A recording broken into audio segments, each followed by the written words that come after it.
قبولیت کی دلیل۔ دوران دعا آنکھوں کا بھر آنا قبولیت کی سب سے بڑی دلیل ہے۔ اللہ نے سورہ آل عمران میں فرمایا ہے کہ دعا پہاڑوں کو بھی ان کی جگہ سے سرکا سکتی ہے، تو قبولیت کا شک تو بنتا ہی نہیں۔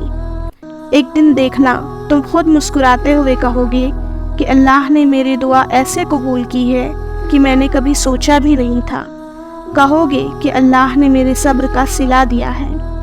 مسلسل ایک ہی دعا کو ہر نماز میں مانگنا کوئی اتفاق تو نہیں ہے۔ یقین رکھو اگر اللہ دل سے دعا کا خیال نہیں نکال رہا تو پھر اس دعا کا پورا ہونا تمہارے نصیب میں لکھا جا چکا ہے۔ جیسے وہ سجدے سے پہلے دعا کرنا سکھاتا ہے، ویسے ہی تمہارے مانگنے سے پہلے قبولیت کے وسیلے بناتا ہے۔ جب دعا کرتے وقت تمہاری آنکھوں سے آنسو آنے لگے تو سمجھ جانا تمہاری دعا بارگاہ الہی میں قبول ہو چکی ہے۔ جب نماز کے لیے اذان دی جاتی ہے تو آسمان کے دروازے کھول دیے جاتے ہیں اور دعا قبول کی جاتی ہے۔ تم دعا تک خود نہیں پہنچتے، تمہیں دعا تک لایا جاتا ہے۔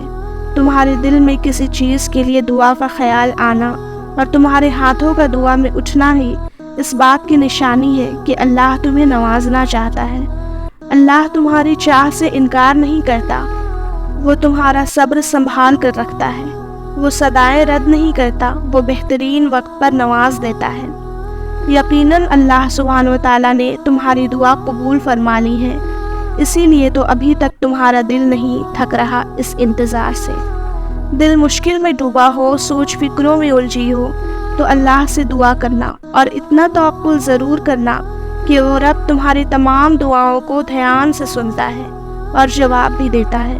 وہ ضائع نہیں جانے دیتا ان دعاؤں کو جو خلوص دل سے مانگی جائے۔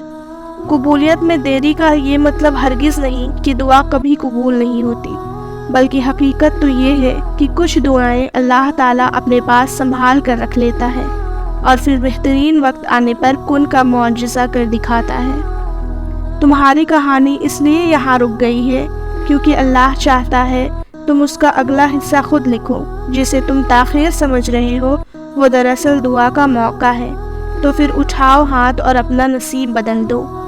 جانتے ہو اللہ تمہیں بے بسی کے مقام پر کیوں لایا ہے؟ تاکہ تم اللہ سے رجوع کرو اور یقین سے مانگو۔ جب تم دعاؤں پہ یقین کرنا سیکھ جاؤ گے تو ہر چیز جو تمہیں ابھی ناممکن لگ رہی ہے، جو چیز نصیب میں نہیں ہے، وہ بھی تم پالو گے۔